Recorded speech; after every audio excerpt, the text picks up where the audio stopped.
नमस्कार. निवेदक विठ्ठल पवार या माझ्या यूट्यूब चॅनलमध्ये आपल्या सर्वांचं सहर्ष स्वागत. शिखांचे 10वे गुरु, खालसा पंथांचे संस्थापक आणि महान योद्धा गुरु गोविंद सिंह यांची जयंती प्रसंगी प्राणार्पण करून स्वधर्म, स्वसंस्कृती आणि स्वाभिमान यांच्या रक्षणाचा एक उत्तुंग आदर्श त्यांनी उभारला आहे. असे भारत मातेचे थोर सुपुत्र गुरु गोविंद सिंहजी यांना जयंतीनिमित्त विनम्र अभिवादन. यावर आधारित आजचा यूट्यूब व्हिडिओ आहे, तो म्हणजे गुरु गोविंद सिंह यांच्या जयंती प्रसंगी. त्यासाठी हा व्हिडिओ शेवटपर्यंत पहा आणि निवेदक विठ्ठल पवार या यूट्यूब चॅनलवर तुम्ही नवीन असाल तर माझ्या यूट्यूब चॅनलला सबस्क्राईब करा.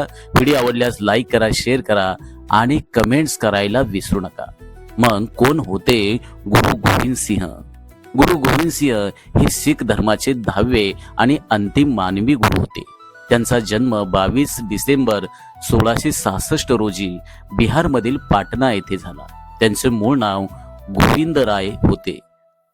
त्यांच्या वडिलांचं नाव गुरु तेग बहादूर आणि आईचं नाव माता गुजरी होते.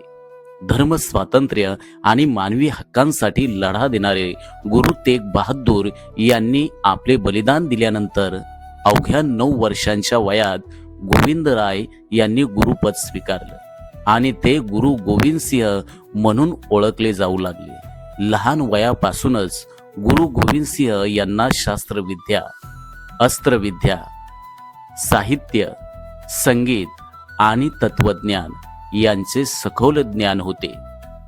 ते केवळ योद्धा नव्हते तर उत्कृष्ट कवी, विचारवंत आणि समाज सुधारक देखील होते. त्यांनी ब्रज, फारसी आणि पंजाबी भाषांमध्ये काव्य रचना केली. त्यांचं साहित्य पुढे दसम ग्रंथ म्हणून ओळखले जाते.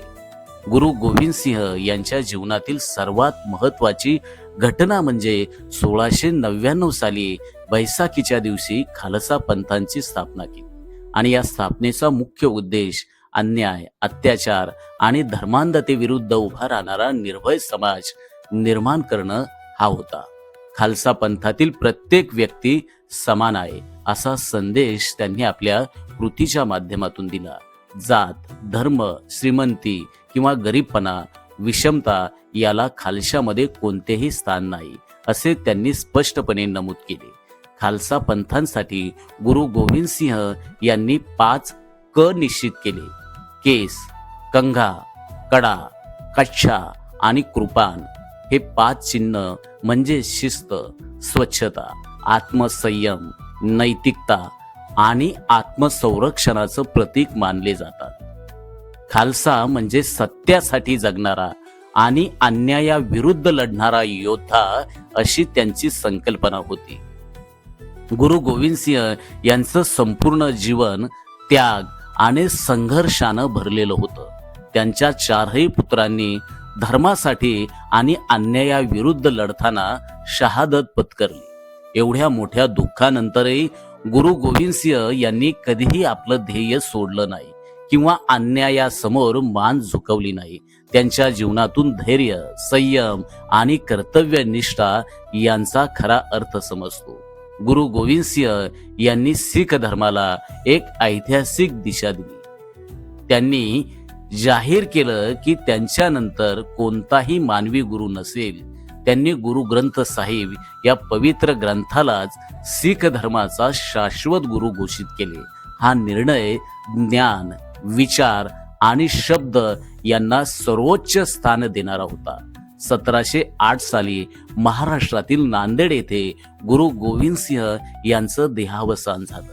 आजही नांदेड हे शीख धर्माचं एक प्रमुख तीर्थस्थान आहे. गुरु गोविंद सिंह यांचे विचार केवळ शीख समाजापुरते मर्यादित नाहीत, तर हे आपण सर्वांनी लक्षात घ्या, तर संपूर्ण मानव जातीसाठी ते प्रेरणादायी आहेत. त्यांनी दिलेला संदेश स्पष्ट आहे: सत्यासाठी उभं राहा, अन्यायाचा प्रखर विरोध करा आणि माणुसकी जपा. हा अत्यंत महत्त्वपूर्ण संदेश गुरु गोविंद सिंह यांनी दिला. खरं तर त्यांच्या जयंतीनिमित्त त्यांनी दिलेल्या संदेशाचं आपण तंतोतंत पालन करूया. होय, मी सत्यासाठी उभं राहणार, मी अन्यायाचा विरोध करेल आणि माणसामध्ये माणुसकीचा बंधुभाव जोपासण्याचं काम या जयंतीच्या निमित्तानं मी करेल आणि हीच खऱ्या अर्थानं बांधवांनो गुरु गोविंद सिंह यांच्या जयंतीनिमित्त त्यांना खऱ्या अर्थानं हे अभिवादन ठरेल। त्या प्रसंगी मी गुरु गोविंद सिंह यांच्या कार्याला आणि स्मृतीला जयंतीनिमित्त त्रिवार अभिवादन करतो। आमच्या चॅनलवर नवीन असाल तर सबस्क्राईब बटनावर क्लिक करा आणि बेल आयकॉन प्रेस करा।